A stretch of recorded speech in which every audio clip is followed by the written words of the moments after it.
In a quiet southern town in the United States, there lived a girl named Jasmine Carter, the only daughter of Robert Carter, owner of one of the oldest and most reputable leather shoe workshops in the area. Her mother, Diana, died shortly after giving birth, leaving the newborn Jasmine to the care of her father and the cold mercy of fate. But instead of receiving a father's full love, Jasmine grew up under the shadow of Elaine, the stepmother Robert married a few years later. Elaine saw Jasmine as nothing more than a burden, a bitter reminder of the woman who came before her. Her affection was reserved only for her own daughter, Vanessa, who grew up spoiled, arrogant, and cruel. Life in that house for Jasmine was a cycle of chores, humiliation, and aching loneliness. She was denied proper schooling, isolated from friendships, and made to feel like she didn't belong. Her only solace came from Nana Grace, the family's loyal housekeeper who had cared for Jasmine since she was a child. Nana Grace secretly saved up bits of her salary to buy Jasmine sketch pads and colored pencils, the only things that made her feel truly alive. Despite the hardship, Jasmine never lost hope. Deep inside, she believed that if she stayed strong, if she endured without giving up, then someday life would offer her something better. She clung to the dream that one day fate would change, that somewhere in the distance a miracle was waiting. What Jasmine didn't expect was that her miracle would arrive disguised as a dark bargain, one that would see her traded away like a debt unpaid. That autumn, the Carter family began to crumble. The once proud leather shoe workshop owned by Robert Carter, a cornerstone of the local town, was falling apart. Orders dwindled, machines broke down, and workers started quitting in waves. But the real reason wasn't the economy. It was a dark secret Robert had been hiding for years: his gambling addiction. To cover his mounting losses, he borrowed a large sum from a man named Damian Brooks, a name that made even grown men uneasy. Damian wasn't just a wealthy businessman. He ran a notorious underground lending ring, and with him, every loan came with a cruel cost. This time, the cost was Jasmine. It was Elaine, Jasmine's stepmother, who arranged everything. With a rare sweetness in her tone, she sat Jasmine down and painted a picture of duty and sacrifice. She urged her to temporarily serve as a maid in Damian's estate in exchange for her father's safety and the family's honor. "Just a few weeks," she whispered. "Once your father pays him back, you'll come home." Driven by love and devotion to her father, Jasmine didn't protest.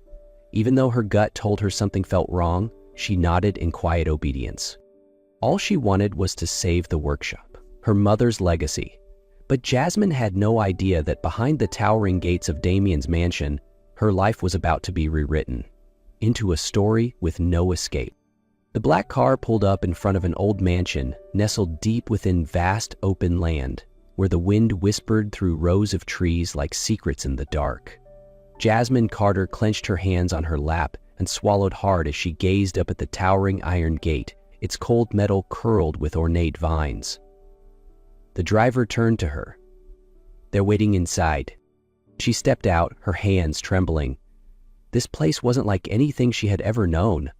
It wasn't warm nor familiar, just a heavy silence pressing in from all sides. The main door creaked open, revealing a bald older man in a black suit who gave a slight bow. "I'm Mr. Joe, the caretaker. Please follow me." Jasmine nodded, wordless, dragging her suitcase as they walked down a dim hallway lined with antique paintings and flickering lights. They entered a grand sitting room where a man sat with his back to them in a leather chair behind a large oak desk. "No need for introductions," came a deep, even voice. "You already know who I am. Damian Brooks." Jasmine bowed her head. "Yes, sir. I'm here to work." "No need for small talk," he replied, still not turning around. "Mr. Joe will show you to your room. You'll start work tomorrow." Everything happened so fast that Jasmine barely had time to think. She simply nodded and followed Mr. Joe up the winding stairs. Her room was at the far end of the second floor. When the door opened, she gasped softly. It was spacious. A large bed, a wide wardrobe, and a window that overlooked the garden below. "This is your room," Mr. Joe said kindly. "Let me know if you need anything." Once he left, Jasmine sank onto the bed, gripping her hands together. This wasn't a prison, but it wasn't freedom either. The silence was too perfect, too still. She didn't know what waited for her in this house, but one thing was certain: this wasn't the maid's job Elaine had promised her. The next morning, Jasmine woke early and went looking for the kitchen. To her dismay, it was a sleek, modern culinary space filled with appliances she had no idea how to use. "How am I supposed to cook with this?" she mumbled, staring blankly at the stovetop. A voice cut through the air like a knife. "Planning to burn my house down?" Jasmine spun around. Damien was standing in the doorway, arms crossed, eyes fixed firmly on her. From that morning onward, everything shifted. Instead of yelling or ignoring her, Damien Brooks stepped into the kitchen, rolled up his sleeves, and began cooking. Jasmine stood frozen, unable to believe her eyes. The feared man from every town whisper was calmly slicing vegetables, boiling water, and walking her through every step, not as a harsh creditor, but as a surprisingly patient teacher. "Using the electric stove," Damien said in his even tone. "Don't twist too hard. A light touch is all it needs." Jasmine nodded quietly, hiding her surprise. She watched him closely. His movements were precise, his demeanor calm, and his instructions clear. And yet, his eyes never stopped observing her, like he was searching for something in her face. Something familiar? Day by day, over simple, shared meals, Jasmine began to see someone else behind the mask, someone lonely, someone who had been hurt. Then one evening, after his workout, Damien casually took off his shirt to change, and Jasmine caught a glimpse of a long scar stretching across his left side. That scar, her breath caught. It was the exact same shape, the same placement, as her own, a jagged reminder from the fire that nearly took her life years ago, when she risked everything to pull a young boy out of a burning lakeside cabin. "No way," Jasmine whispered, stumbling back a step. Her heart raced as if trying to escape her chest. The room seemed to tilt. Too many thoughts, too many memories, all crashing in at once. Damien turned slowly, catching her wide-eyed gaze. "Did you say something?" Jasmine couldn't speak. Her lips parted, but no sound came. Her eyes locked onto his, searching, remembering, breaking. Memories surged in like waves crashing through her mind. Could it be? Could he really be that boy? Jasmine couldn't sleep that night. She tossed and turned on the soft bed, her thoughts in disarray. That scar, that voice, those eyes. All of it pointed to a memory she had never forgotten. She remembered clearly the rainy day years ago, when a small lakeside cabin caught fire. Through the smoke and flames, young Jasmine ran inside without fear, saving a little boy who was crying. Together, they jumped into the lake to escape.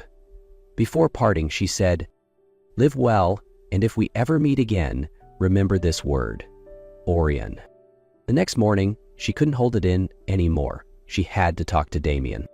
He was sitting in the back garden, eyes half closed as if deep in thought. As Jasmine approached, her heart pounded wildly. "Damien," she called softly. He opened his eyes. "Something wrong?" She hesitated. "I have a question. When you were around 8 years old, were you ever trapped in a cabin by the lake? Did a girl save you?" Damien sat up straight. His face changed. How do you know that?" Jasmine placed her hand on her stomach, where her scar still faintly remained. "Because I was the one who saved you." Silence filled the air. Then suddenly, Damien stood, slowly walked toward her, and gently lifted her sleeve, revealing a scar. His gaze lingered, unmoving. "Lion," he whispered. "You said that word when we parted." Tears welled in Jasmine's eyes. "It's you. It's really you." And in that moment, with the wind gently brushing the flowers and the earth beneath them still, the past and the present finally found each other again. After that fateful morning, nothing was the same again. Jasmine and Damien didn't need many words. Their eyes told 1,000 stories. During peaceful breakfasts, afternoons spent tending the garden, and quiet evenings under the warm yellow glow of a lamp, the space between them began to disappear. Jasmine was no longer afraid of Damien. In its place grew curiosity, admiration, and eventually something deeper. Damien was different too. He had closed himself off for years, but ever since Jasmine arrived, the ice around him began to crack. He laughed more, spoke more, and surprisingly, he started telling her about an old dream: to open an art workshop where children could paint, sculpt, or simply feel safe. One evening, they sat beneath the porch, gazing at a sky full of stars. "Do you think us meeting again was meant to be?" Jasmine asked, voice soft as the breeze. Damien turned to her. "I don't believe in coincidence. What do you think?" "I'm not sure," Jasmine smiled faintly. "But if this is fate, I think I know the reason." "What reason?" She met his eyes. "So I could learn to trust, and you could learn to love." Damien didn't reply. He simply reached out and gently took her hand. No words needed, only the quiet thrum of warmth passing between their palms. Under the silver moonlight, they were no longer strangers, but two pieces, finally fitting together. Only 3 days remained before Jasmine and Damien's engagement. The mansion buzzed with preparations, flowers, lights, soft music. Everything seemed perfect. Jasmine had never felt so happy. But storms never let her rest for long. That afternoon, as she was trying on her gown, a maid knocked on her door. "Miss Jasmine, someone sent you a personal gift. They asked that I deliver it directly." Jasmine opened the small box. A sweet, pungent scent rushed out. Her vision blurred. The room spun, then darkness. When she awoke, Jasmine found herself tied up, gagged, and lying in a cold basement. The place was painfully familiar, the old family home. The rusted door creaked open. Stepping inside was none other than Tanya. "Did you really think you'd get your fairy tale ending?" she hissed. "You're out of the picture now. I'll take your place. Damien won't even notice." Jasmine struggled against the ropes, her eyes burning with tears, but Tanya just laughed and slammed the door shut. Back at the mansion, Aunt May grew uneasy after not seeing Jasmine all evening. She called Mr. Walker, who wasted no time. Something in his gut told him where to look. They arrived at the old house. The front door creaked. Wind howled through the broken shutters. It seemed abandoned until Mr. Walker heard a faint thump beneath the floorboards. "Basement," he said sharply. Aunt May grabbed a flashlight. The descent was steep and cold. When they forced the old iron door open, Jasmine lay there trembling, bound, barely conscious. "Papa," she sobbed as her father rushed to free her and hold her close. That night, they brought her back to the mansion. The moment Damien saw her, he didn't say a word. He just ran and pulled her into a tight embrace. "I'm okay. I'm home," Jasmine whispered. The next morning, in the back garden of the mansion, the scent of blooming flowers filled the air, but Jasmine's heart was heavy with the weight of betrayal. Tanya had been caught the night before and was now under strict watch, awaiting police custody. Jasmine walked slowly toward her. The girl she once called sister now sat in shame and silence. "Why, Tanya?" Jasmine's voice trembled, but her gaze was steady. Tanya looked up, her eyes empty. "Because you always had what I didn't. A family, love, Damien. So you were willing to risk my life for that?" Jasmine's voice cracked with hurt. "He wouldn't have chosen you if I had a real chance," Tanya spat. "You're just lucky." Jasmine took a deep breath. "No, I'm not. I was abandoned, treated like I didn't exist in my own home. But I didn't seek revenge. I chose to forgive. Until yesterday." Tanya looked down, silent. "You can't steal love by force. Real love never comes from fear." With that, Jasmine turned away, leaving Tanya motionless. finally forced to face the truth and the bitter weight of her own failure. Time passed. Jasmine became a painter. She opened a small studio by the lake, once the only peaceful place from her childhood. Her paintings, vibrant and emotional, began gaining attention in the art world. Damien stepped away from shady dealings. He became a legitimate investor, supporting young artists, funding local communities, and most importantly, spending much of his time with Jasmine. One quiet afternoon, Jasmine returned to the cemetery where her mother rested, carrying white lilies. She laid them down and gently touched the cold stone. "Mom, I'm okay now. I'm no longer afraid. Thank you for watching over me, even when I didn't know it." Her tears fell softly, but they were tears of healing. Their wedding took place in the small garden behind the mansion. No extravagance, no spectacle, just loved ones, warm hugs, and simple blessings. Damien held Jasmine's hand under the soft afternoon light. "Are you sure?" Jasmine nodded, her eyes glistening. "More sure than I've ever been." And they kissed, not because it was a beginning, but because after all the storms, they had finally found their way back to each other. Years had passed since the quiet garden wedding behind their home. Jasmine and Damien's life remained simple but full of love. Each day a new step in building their home, their family, their peace. Jasmine had become a recognized artist. Her paintings were exhibited in cities like Paris, Tokyo, and New York, yet she chose to stay in the small town that had once seen her deepest pain, and now her greatest joy. Damien, once a cold-hearted moneylender, had transformed into a responsible investor, focusing on supporting young artists and community-driven businesses. All because of one promise: to live better. For Jasmine, Mr. Walker's Shoe Company had also been revived, now a family-run, community-based enterprise. At last, he had the chance to right his wrongs and help fulfill the dream his late wife once had for their daughter. That afternoon, Jasmine sat by the lake, a box of paints on her lap. Beside her, their 5-year-old daughter, with bright brown eyes and flushed cheeks, was sketching clumsily. Damien sat a few steps behind them, reading a book. His gaze drifted occasionally to the two, a quiet smile on his lips. "Mom, am I coloring it right?" Jasmine smiled and brushed a strand of hair behind her daughter's ear. "It's beautiful. A painting doesn't have to look real, just feel real." The little girl nodded. Damien stood, walked over, and gently placed a hand on Jasmine's shoulder.